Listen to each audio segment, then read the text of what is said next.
Yes, indeedy. Feed the needy. What's going on, Jerome's? So week 4 NFL action is nearly in the books. Just got Monday Night Football left, and I actually like the Giants. Plus the 2 points in this spot. Do I think the Giants are a good team? No. But Seattle traveling across all the time zones, west to east, as well as, the Seahawks are as Jekyll and Hyde of a team as the Vikings. And also, they never play a normal game. So I actually like the points in this one. Anyways, going through what's been going down in the NFL Thursday night. So I respect the Lions. I still think that they're a little bit overhyped. I still think that they were handed the Kansas City game, essentially, but it is what it is. But I do love that they exposed the Packers as frauds. Absolute frauds. Like Jordan Love. Hey, Jordan Love actually is kind of poopy when he doesn't get to play the Bears defense. And Montgomery. David Montgomery, much to the chagrin of Jahmyr Gibbs fantasy dudes, 32 carries, $121, and 3 touchdowns. Cackle. The Vikings, we'll worry about the Lions when we get there, play them 2 of the last 3 weeks of the season, and by then it'll be... That's right. But the Packers, it's going to be a long couple decades, no problem. Over in foggy London town. So my kids actually loved watching the Toy Story simulcast, and I think it was really well done. Also well done was the Jaguars getting a win over across the pond, which is essentially a home game for them. And then they're welcoming the Bills again this week. But with the Falcons, the Falcons is more of the main story, where you have all of this talent, and Arthur Smith continues to roll with Desmond Ridder. I was wrong about Desmond Ridder. I thought that he would be solid in the league, but not so much. Pride of Cincinnati, he's simply not getting it done, throwing picks all over the place, and they can't do anything on offense outside of Bijan, both running and receiving. And the fact that Jonnu Smith, again, nothing against Jonnu Smith, but the fact that he's your leading receiver over Kyle Pitts, over Drake London, it's just absolutely ridiculous. It's ridiculous, man. At least Drake London got in the end zone, man. No problem. Also, no problem was the Bills just completely boat racing the Dolphins. Where, hey, last week the Dolphins won 70-20, and now they lose almost 50-20. It's kind of funny, man. But the Bills showing that they still got some fight left in them. The first game against the Jets was a bit of an anomaly, but Josh Allen's getting his ish together. Stephon Diggs is running wild, 6 for $120 and 3. And for the Dolphins, they're just suffocated by the Bills' defense, and now you could say that part of this is divisional familiarity for sure. But the Bills look really damn good, and also it cuts both ways. Wouldn't Miami be familiar with the Dolphins? But I don't know. Tua struggled. Kane still got going. 8 carries for 101 and 2 touchdowns. So fantasy wise, we're still pretty good. But Tyreek Hill was relatively quiet in this game, and I don't know, I still think the Dolphins are a damn good team. I think they're one of the more complete teams in the league, but the Bills just put the bang thing on them. This thing was not a contest from the get. Also, again, I can't stop reveling in the downfall of the crooked Chicago Bears, because all of the hype around Justin Fields, all the hype around, in polls we trust, just fell flat. How do you blow a 21-point lead to the Broncos? It's gross, man. And also, Justin Fields played a damn good game, man. Threw for 335 and 4 touchdowns. Come on, man. DJ Moore got going. The Bears dominated this game until they didn't. It's just ridiculous, man. It's just ridiculous. But again, you hate to see it. But at least the Broncos are very poopy. That's all. Next up, the Ravens. I did not see this one coming. Even with DTR in for Deshaun Watson, I actually didn't think it was that much of a drop-off, but apparently it was. And the Browns' defense, which was one of the best in the league, if not the best, they just shriveled. And Lamar, even with a bunch of injuries all across the offense, Lamar was dialed in, and he was dealing, man. Threw for 2 touchdowns, both to Mark Andrews, and putting the bang thing on. The team that, the team that used to be the Browns put the bang thing on the new Browns.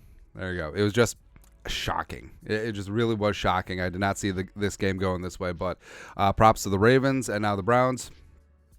I don't know. They got some soul searching to do. There you go. Also soul searching is the Bengals. So Jamar Chase pissed off after the game. I'm always open. I'm always open. But jumping Joe Burrow, that calf is not right. He can't step into his throws. He's checking down. He can't move in the pocket. He doesn't have protection anyways. Frankly, I think they should shut down Burrow to protect himself.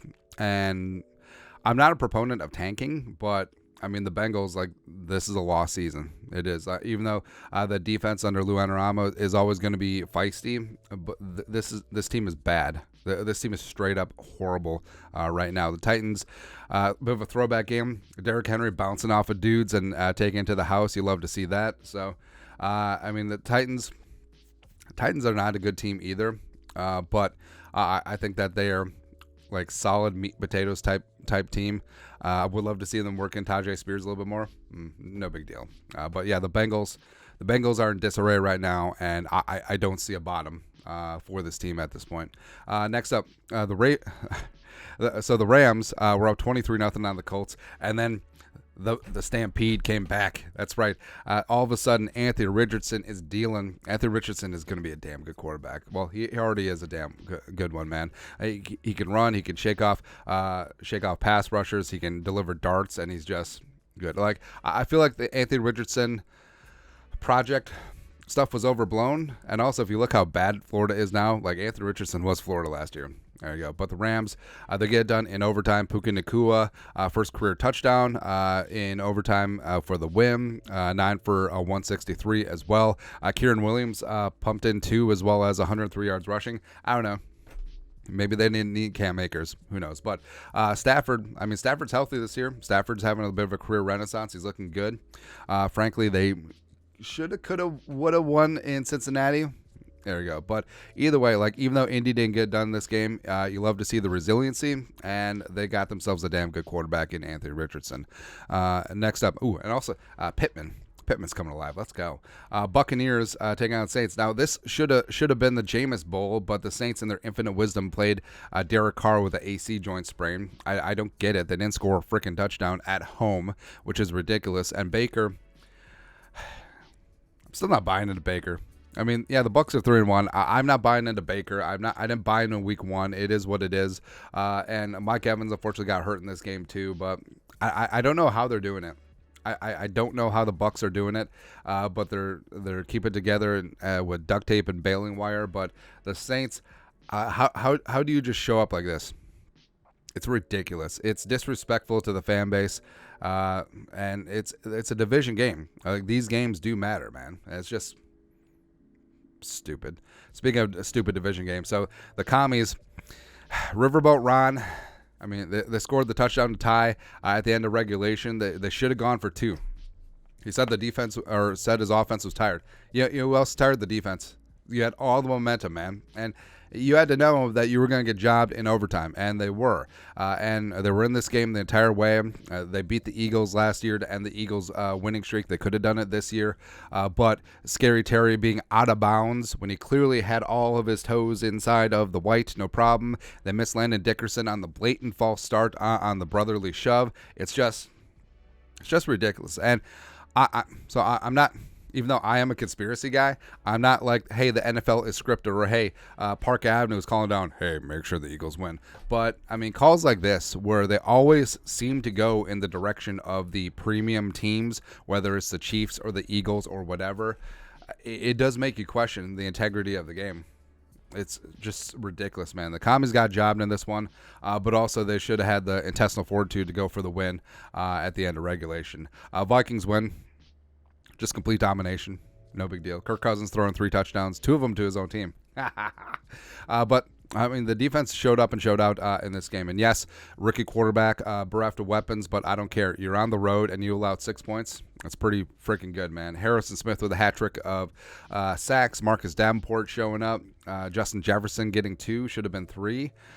So, overall, it's good to get off the schneid. And this team is super dangerous. Like, yeah, again, the whole "you are what your record says you are" crew. It's like, who'd you rather be right now, the 1-3 Vikings or the 1-3 Bengals?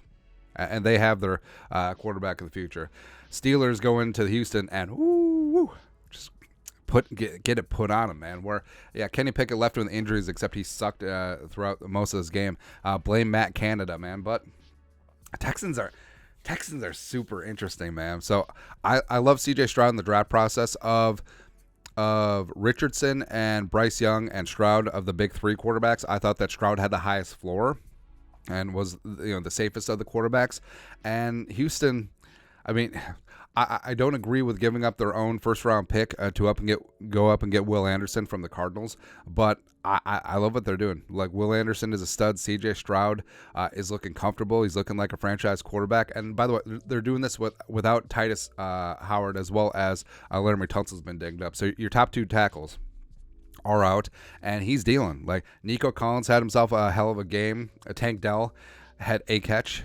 Not that I'm bitter, but I mean, Houston might be there, man. I love me some David Pierce. I love the Battle Red. D'Amico Ryans, that fiery post-game speech. You can tell that the players love playing for him. CJ Stroud is an absolute leader, having his teammates over for dinner every single night. I love this, man. I love that Houston finally seems to be getting their ish together. Also, I kind of like that the Steelers are bad.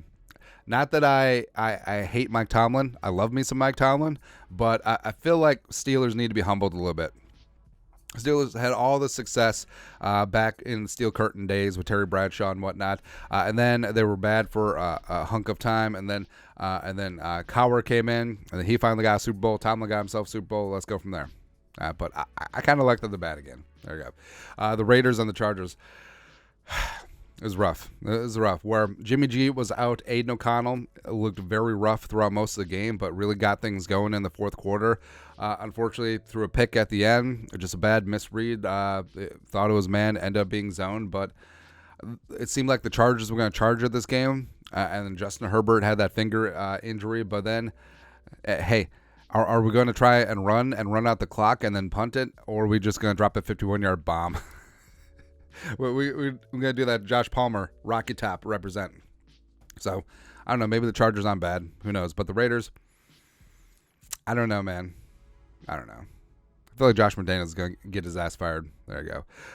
The Patriots. So, I actually thought that the Patriots had a chance to upset and win this game. It shows that no one knows anything about this damn league. But Cowboys, even with a ton of injuries, obviously down Diggs, banged up around the rest of the way as well, and then they just come in and they just shellac. Like, this was not even competitive. This is just a complete ass beatdown, and the Cowboys are good at this. Like, either they lose or they blow out the other team. It's one of the spots. Ooh, Cowboys-Niners, late game next, or is it? It's Sunday night game.